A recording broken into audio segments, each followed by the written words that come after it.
Olá, pessoal! Vamos para a aula 2, continuando o assunto de processos de formação de palavras. Hoje a gente vai estudar os processos que ficaram faltando e também vamos praticar como que esse conteúdo cai nos exames vestibulares.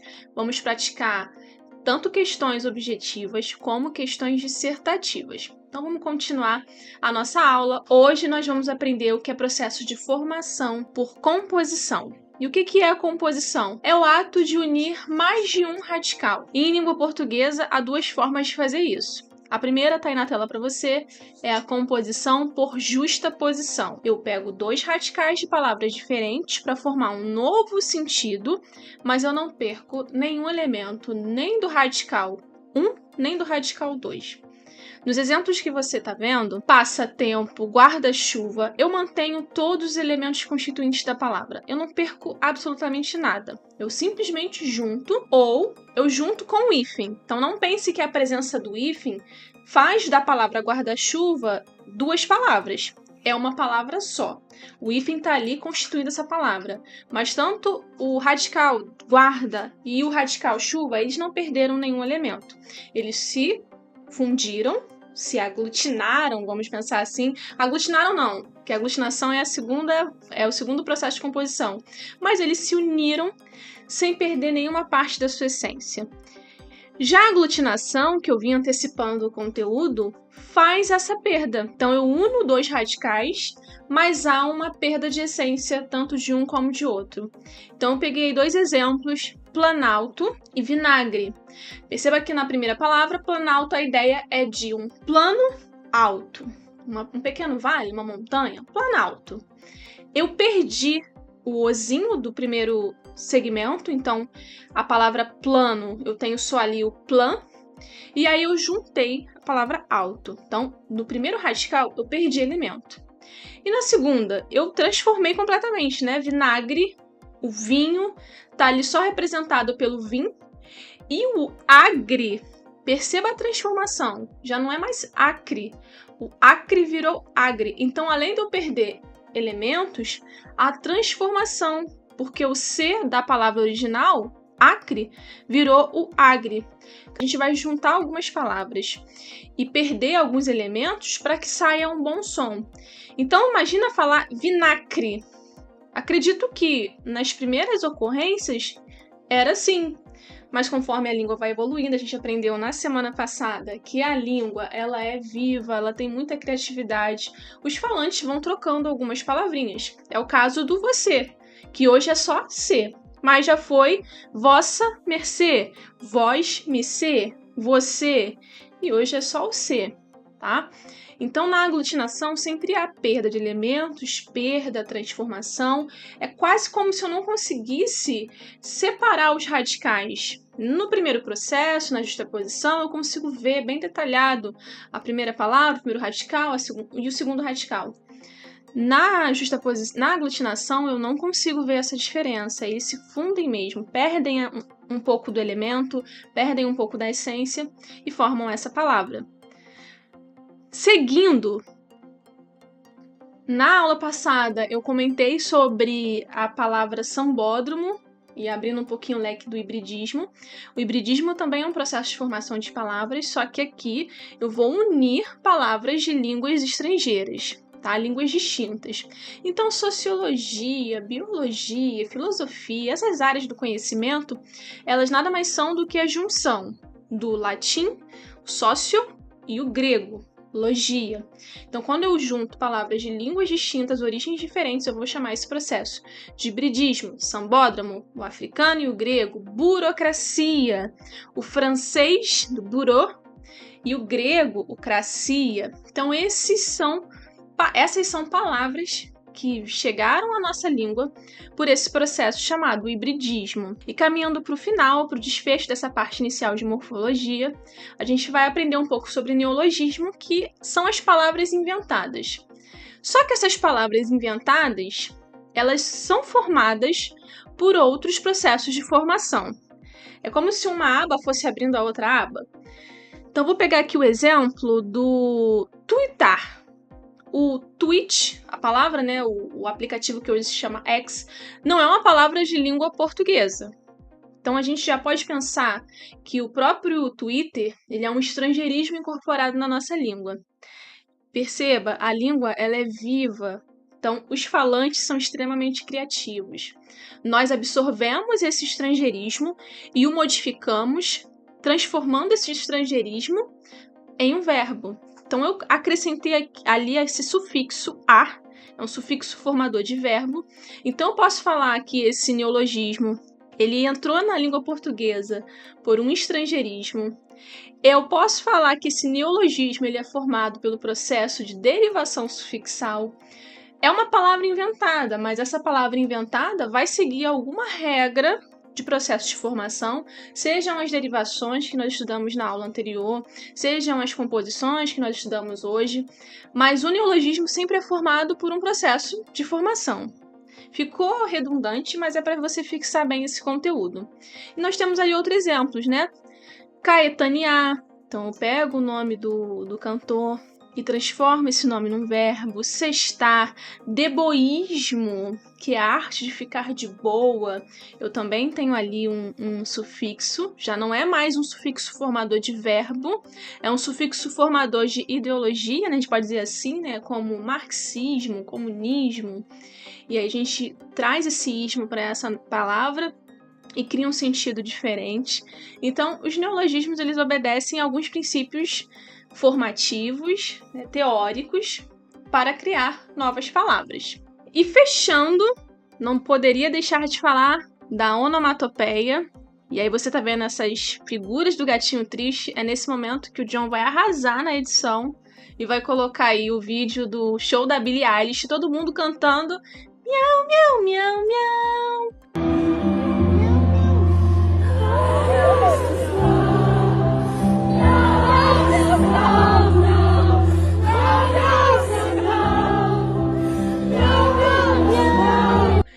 Esse miau, miau, miau, miau nada mais é do que a onomatopeia, que é uma tentativa da gente reproduzir sons de forma textual. Cuidado que a onomatopeia em língua portuguesa vai aparecer em dois tipos de estudos. Primeiro, no processo de formação de palavra, e segundo, nas figuras de linguagem, mas o sentido é o mesmo. Onomatopeia, morfologia e onomatopeia nas figuras de linguagem representam isso. Quando eu tento colocar em texto sons que eu escuto, né? Então, o miau, o au-au, o tic-tac, tudo isso são formas de a gente reproduzir sons que nós ouvimos dentro de um texto. E a esse processo a gente chama de onomatopeia. Então, onomatopeia, tanto nos estudos de morfologia, tanto nos estudos de figuras de linguagem, representam a mesma coisa. E agora a gente vai praticar como que cai morfologia, essa parte mais inicial, em questões de vestibular. Então, a primeira questão, a gente vai analisar a palavra embranquecimento. Então, analise o processo de formação da palavra embranquecimento, avaliando se há prefixos ou sufixos adicionados a um ou mais radicais. Outra palavra formada por esse mesmo processo é... Então, vamos analisar primeiro o embranquecimento. Vamos tentar identificar esse radical. Então, o radical de embranquecimento é o branque, né? Uma ideia de branco. Perceba que em embranquecimento eu tenho uma coisa antes, que é o prefixo em, e uma coisa depois, que é o sufixo cimento. Não é a palavra cimento, tá? Mas é o sufixo. Então, é um processo de formação que eu tenho ali dois afixos. Resgatando o conteúdo da primeira aula, é sempre bom a gente perceber se esses afixos podem ser retirados do radical e a palavra continuar fazendo sentido. Se eu tirar o prefixo, vai ficar a palavra branquecimento. E ela não existe em língua portuguesa. Se eu tirar o mento ou cimento, vai ficar embranque. E essa palavra também não existe em língua portuguesa. Eu tenho ali os afixos simultâneos. E a esse processo a gente vai chamar de derivação parasintética. Não é derivação prefixal e sufixal, porque eu não posso remover esses elementos e a palavra existir. Então, existe uma relação de extrema dependência. Então, aqui a gente tem derivação parasintética, ou parassíntese. Então, a gente precisa avaliar das alternativas qual é derivação parasintética. Folhagem vem de folha. Ou tem ali um sufixo, apenas isso. Então, não. Dança, também eu não tenho ali um prefixo e um sufixo. Então, não. Impaciente. Então, paciência, vamos pensar na palavra originária. Paz. Então, ali eu tenho um prefixo, o in, e um sufixo, o ente. Se eu remover qualquer um deles, a palavra deixa de fazer sentido, né? O ente, eu até tenho paciente, mas eu não tenho impasse. Eu não posso remover. Na derivação prefixal e sufixal, retomando o conteúdo da primeira aula, eu posso remover os dois. Aqui eu posso até remover um e eu ter uma palavra adicionalizada, né? Paciente. Mas eu não posso remover o outro. Então aqui eu tenho uma derivação parasintética. Só para a gente descartar as demais. Desfazer, eu tenho derivação prefixal, que é o des, e o camponês, eu tenho uma derivação sufixal, que é o nes, né? Então, o nosso gabarito aí é a alternativa C, impaciente. Próxima questão vai nos fazer analisar o oni, né? Assinale a alternativa em que a forma oni apresenta sentido diferente da que se encontra em onipotente. Onipotente significa aquele que pode tudo, o todo-poderoso. Então, oni tem essa ideia de todo. Então, potente vem de poder, todo-poderoso. Deus lá no céu, né? Então, onipotente, o oni, ele é um prefixo com esse sentido de todo. E dentre as alternativas, eu tenho onírico, onívoro, onicolor, onisciente, onipresente. Você é religioso, você vai descartar o onisciente e onipresente, porque sabe que isso já vem junto com a palavra onipotente. Deus é onipotente, onisciente e onipresente. Só que eu ainda tenho que analisar o onicolor, o onívoro e o onícoro. Onírico, desculpa a minha leitura. O onicolor, todo de uma cor. Então faz sentido também nós descartarmos, tá? Ele tem um sentido igual da palavra onipotente. Eu tenho onívoro. Onívoro é aquele que só se alimenta, todo animal, que só se alimenta de matéria vegetal ou matéria animal. Então ele também tem um sentido muito parecido de todo. O oni, ele é um prefixo. E aí nos resta analisar onírico. Onírico está ligado a sonho. E aí a gente precisa perceber que onírico, esse oni do onírico, ele não é um prefixo. Ele faz parte do radical da palavra, se eu não me engano, palavra grega oníris, oneris, que significa sonho. Então, onírico é o nosso gabarito. Esse oni de onírico não é um prefixo, faz parte do radical, esse oniri, porque vem de uma palavra grega. Nos demais, o oni significa todo aquele, todo alguma coisa. Ou todo poderoso, ou todo presença, mas o todo, tá? Então, seguindo para o nosso desafio, que é trabalhar as discursivas. Então, as duas primeiras questões são questões objetivas e, às vezes, mesmo com falta de segurança no conteúdo, por eliminação, a gente consegue achar ali o gabarito. Agora, em questões discursivas, dissertativas, a gente precisa dominar o conteúdo. E aí, a gente precisa mostrar que conhece bem o que é morfologia e processo de formação de palavras. Isso é muito comum ser cobrado na segunda fase do vestibular da Unicamp. Então, vamos entender o que se pede nessa questão. Os textos abaixo foram retirados da coluna Caras e Bocas do caderno, aliás, do jornal Estado de São Paulo. A intenção é salvar o Brasil.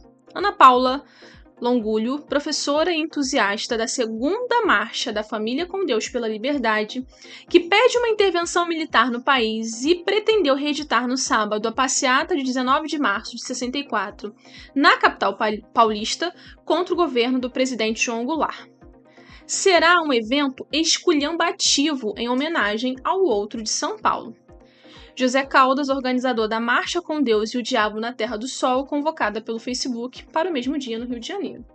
Então é importante você perceber aí que nós estamos falando de eventos diferentes.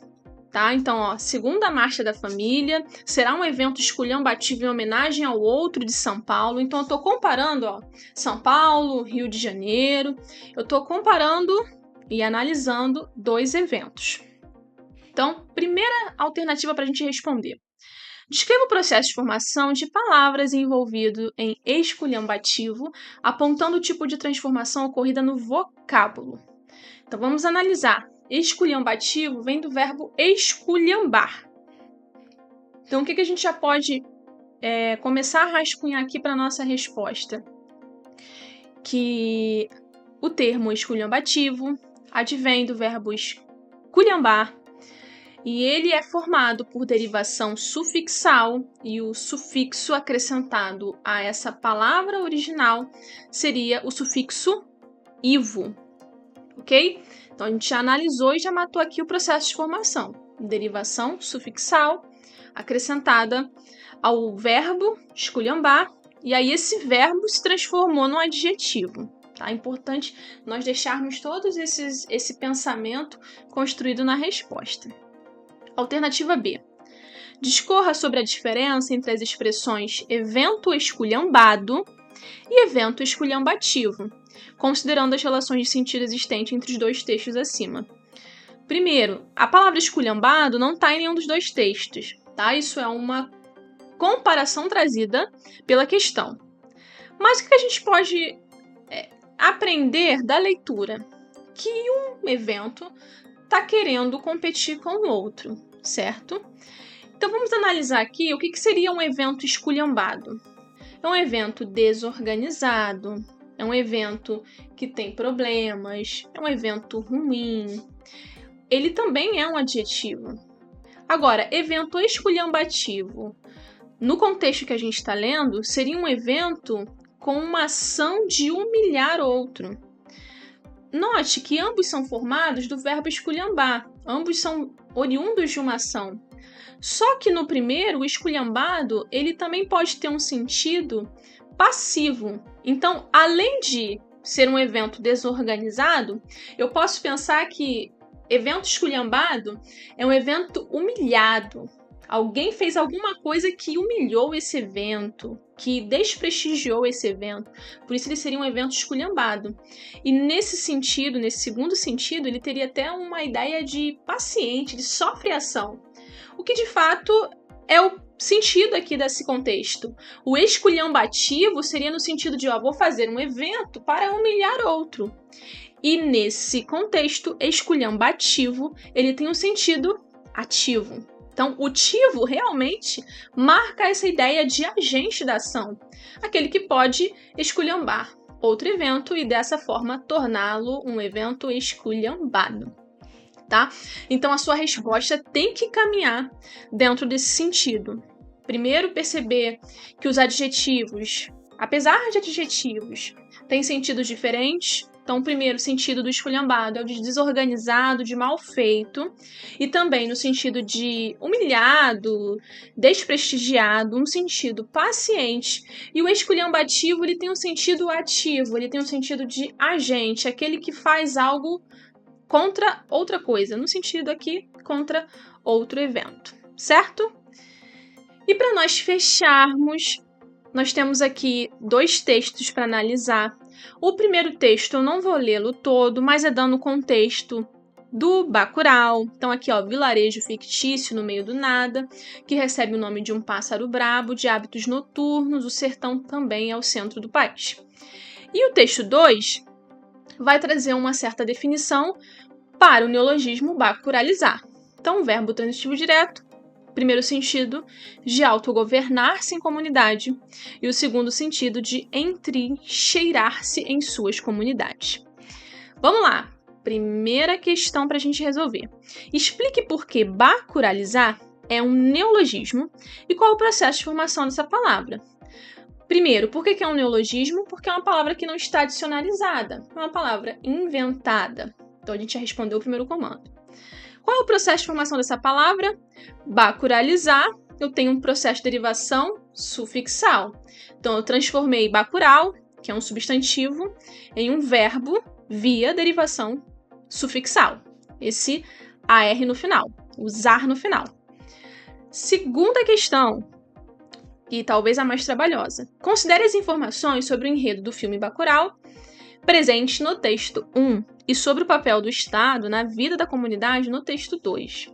A partir dessas informações, crie um exemplo do uso de bacuralizar para cada acepção da palavra registrada no texto 2. Então, para a gente resolver o primeiro exemplo, vamos pensar nessa ideia de autogoverno. Então, é uma sociedade que se auto-organiza para resolver um problema que o Estado não está agindo, não está atuando.